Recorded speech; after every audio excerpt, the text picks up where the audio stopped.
Hi friends, welcome to Gowri's home. இன்றைக்கி நம்ம பாவக்காய் சாம்பார் வைக்கலாங்க.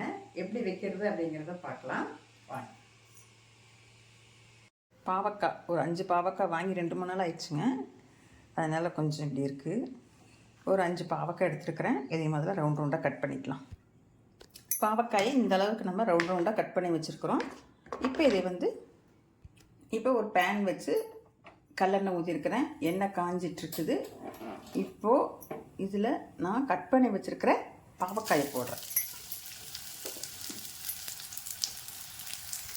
இந்த பாவக்காய் நல்லா வதக்கணும்.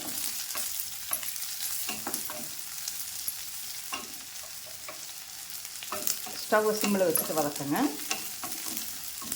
நல்லா வதக்கிட்டு பார்ப்போம். இப்போ பாருங்கள், பாவக்காய் எப்படி நல்லா வதங்கி இருக்குதுன்னு சொல்லிட்டு நல்லா சுருளை வதங்கிருச்சு. இப்போ இது கூட நான் கட் பண்ணி வச்சுருக்கிறேன் தக்காளி, பெரிய வெங்காயம் 1, 4 பூண்டு இதை உள்ளே போட்டுக்கலாம். இப்போ தக்காளி வெங்காயத்தை போட்டு 2 வதக்கியிருக்கிறேன். வதக்கினதுக்கப்புறமா தேவையான அளவு தண்ணி ஊற்றிக்கலாம்.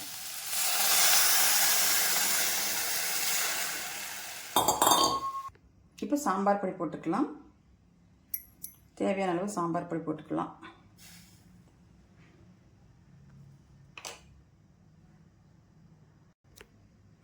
போட்டு இப்போ கொதிக்கட்டும். கொஞ்சம் எல்லாம் சேர்ந்து கொதிக்கட்டும். அப்புறம் பார்த்துக்கலாம்.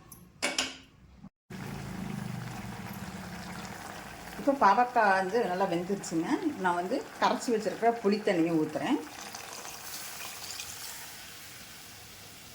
புளித்தண்ணியும் அது நல்லா வேகட்டும்னா. இப்போது சாம்பாருக்கு புளி கரைச்சி ஊற்றி புளியெல்லாம் நல்லா அந்த பச்சை வாசம் போயிடுச்சு. ஏற்கனவே நான் வேக வச்சுருக்கிறேன், கடைஞ்சி வச்சுருக்கிறேன் பருப்பு. அதை எடுத்து அதில் ஊற்றலாம்.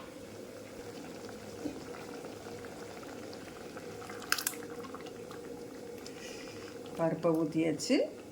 இப்போது நல்லா கலந்துடுவோம்.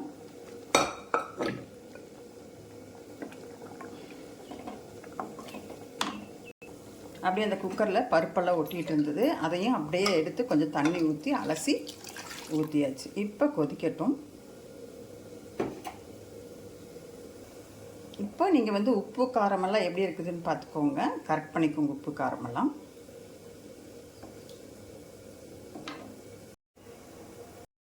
பாவக்காய் குழம்பு நமக்கு ரெடி ஆயிடுச்சுங்க. இப்போ நம்ம குழம்ப தாளித்து விட்டுடலாம். குழம்பை நான் வேறு பாத்திரத்துக்கு மாற்றிட்டேன். இப்போ தாளிக்கிறதுக்கு கடுகு, 2 வெந்தயம், 2 சீரகம், அப்புறம் வெங்காயமும் கருவேப்பிலையும் கட் பண்ணி வச்சுருக்காங்க. அப்படியே போட்டு தாளிச்சிடலாம்.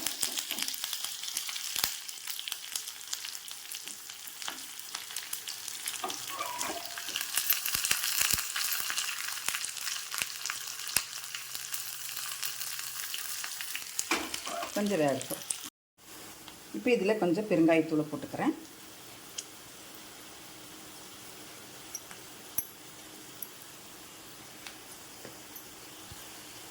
போட்டுட்டு இப்படி ஒரு பரட்டி விட்டுட்டு அப்படியே குழம்புல ஊற்றிடலாம்.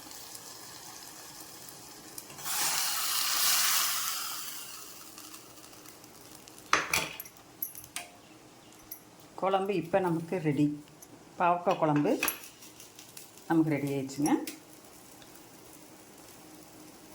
இப்படியே சாப்பாட்டுக்கு ஊற்றி சாப்பிடுங்க. கசப்பெல்லாம் அந்த அளவுக்கெல்லாம் ஒன்றும் தெரியாது. நல்லாயிருக்கும். செஞ்சு பாருங்கள் இந்த மாதிரி.